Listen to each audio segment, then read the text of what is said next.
You guys like my classy new mug? Ow, it's really hot.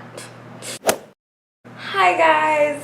Okay, so back with another story time because there's just so many crazy things that happen to me. I'm just so crazy, so like wow. You know, I'm not like other girls. I'm quirky, I'm weird. Like, oh my God, wow. Anyway, so I'm just gonna go ahead and jump into it.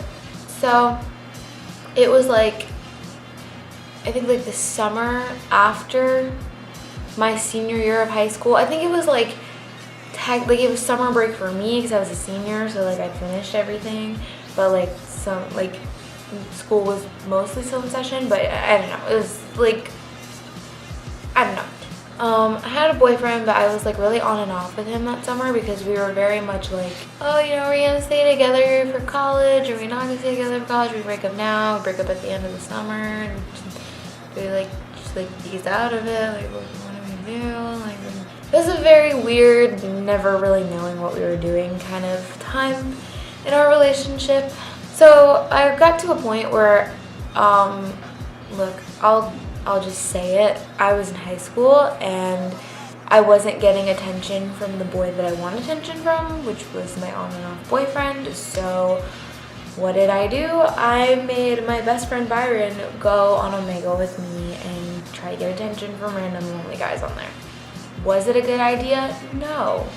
Do I still do it sometimes for shits and giggles? Of course. Obviously, when you go on Omegle, like 99% of the time, it's one of four things.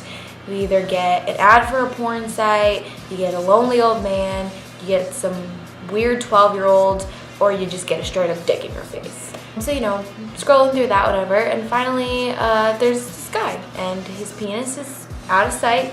I don't know, out of mind, but it wasn't on camera, okay? It was like pretty much the view you see of me here now. There's nothing provocative. And yeah, we were just kind of like, okay, like there's another guy who's just like bored, so let's talk to him. So two of us were talking, and I went by my middle name, which was Sydney. And yeah, so this guy thought that my name was Sydney, and Byron went by his middle name, which was Andre. And I told this guy, everyone we talked to, that, you know, this is just Andre. He's just like my gay best friend. Like, don't ask us to do any weird couple shit because we won't. Like, you know. So anyway, we're talking to this guy, and I won't say his first name, but I will tell you his last name because it's very unfortunate. I shit you not, his last name was Kuntz. Kuntz. Now, it could have been worse, okay? It was Kuntz, but it was pronounced Kuntz. And I asked him several times, is that really your last name? And he said yes, and honestly, I don't know why anyone would lie about that. So, kind of makes my last name seem like a walk in the park, really. So, we're talking to Mr. Kuntz for a good while, and we get to talking, and talking about our lives and whatnot, and, you know. Every once in a while he'd get a little creepy and be like, so, like, if Andre leaves the room, like, and like, take off your top, and I'd be like, no. But the conversation went really well, and then he was like, oh, we should keep talking, like, do you have Snapchat, do you have Skype? And I really can't tell you the honest to God reason why I gave that stuff to him, but I did. But I didn't give him like my real Snapchat or my real Skype. I mean, honestly, I haven't used Skype since like 2011. Like, I don't know my login anymore. But you know, I made a fake Skype and a fake Snapchat with like the name Sydney and everything. Yeah. And so the whole next day I was babysitting because it was like the middle of the week. I think it was like a Wednesday. So like I said, most people were still in school, but I was a senior, so I'd like, you know, I was off the hook till graduation. Cool. So I'm babysitting this kid, and I'm sitting around, and it's like a little like baby, like little baby, like doesn't talk yet or anything. I'm like checking my phone periodically, and Mr. Kuntz is Snapchatting me, and I noticed that he's just like laying on his couch in the dark, But the thing is, when we were talking on Omegle the night before, he had mentioned to me that his occupation was a special ed teacher at an elementary school. And I was like, that's really cool. It's really noble. Honestly, I was about to go to college to get a teaching degree. I think it's so great. You work with kids with special needs. That's awesome. So it was Wednesday, like 1 p.m. on a Wednesday. And I'm thinking, like, is there not school today? So I asked him, and he went, oh, well, no, like, I'm not working today because I'm moving. And, like, I don't know, I feel like that's something that would have come up, but, like, maybe not.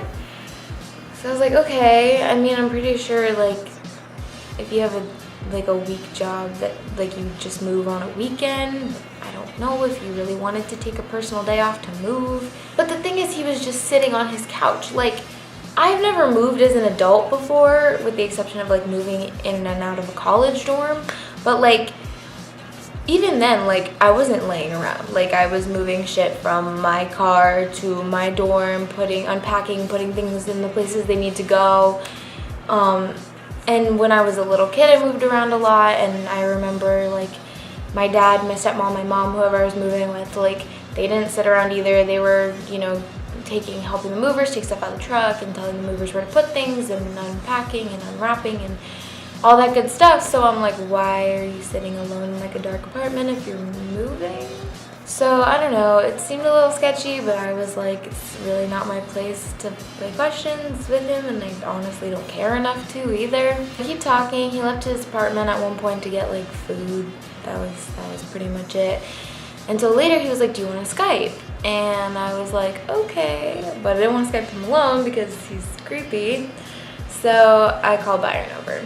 So we're sitting in my room, we're talking, you know, Snapchatting. He's like, you're ready to Skype? And I was like, sure.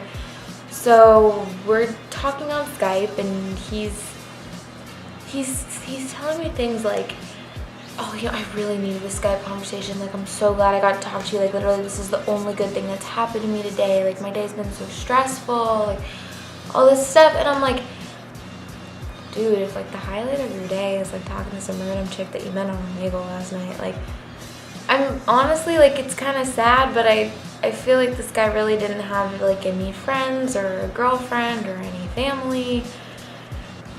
Like, it was honestly kind of sad. He's really lonely, but, like, I don't know. He seemed, like, very, very eager to talk to me. So we get to talking, and then as a joke, I, like, hung up at some point. I don't know why. I just, like, said something, and then jokingly I was like, okay, bye, and I hung up. He Snapchats me, and he's like, what happened? Did we lose connection? And I went, no, I hung up. And he was like, why? And I was like, I don't know, it was a joke. And he went, well, it's not funny. And I was like, okay, sorry, my bad. And he goes, call me back right now, we need to talk. And I'm like, what? So we get on Skype, and he goes, let me tell you a little something about life, Sydney. If you are going to waste your time messing around with guys' feelings and making people think that they're special to you, and then playing them, you know, you're just gonna end up alone. You're gonna end up sad. If you're doing this because your self-esteem is low, you have no reason to have low self-esteem. You're a beautiful girl. It's really unfortunate, you know, that you're so mean. And he's, like, going on, and, like, I think that he thought he was doing, like, this really noble thing for, like, men everywhere, because I think in his mind I was, like, this terrible bitch who just, like, talks to guys and leads them on for, like, a day and then ignores them. Like, that's just, like, what I do. He knew I was, like, 17, 18, like, we'd gone over the fact that I had an on and off boyfriend at the time, and he was like, look, I don't know if we're friends or if we're dating or if we're friends with benefits. And I was like, how can we be dating or friends with benefits? I told you I, like, kind of have a boyfriend right now. And he's like, well, I don't know, then I guess we're just friends. And I was like, if that, we've known each other for, like, 16 hours or some shit, like, what? Anyways, Cunts keeps going on a rant, on a tangent about everything, and Eventually, at the end of the call, he goes, "So are you gonna apologize and change?" And I said, "No." And he goes, "Well then, good luck," and hangs up. And Byron and I look at each other and we go, oh my God, I thought I was gonna piss my pants from laughing so hard again. I could not fathom that really just happened to me. It is, what? All in all, honestly, I hope he's doing really well. I hope he got back up on his feet. I hope he's, not still doing that same old. I mean, I haven't run into him again. Granted, it's not something I do often, but, it's whatever. Don't forget to like and comment, subscribe and share and all of that good stuff. And I will try to find some other stories to dig up for you guys, because weird shit just happens to me. I don't know.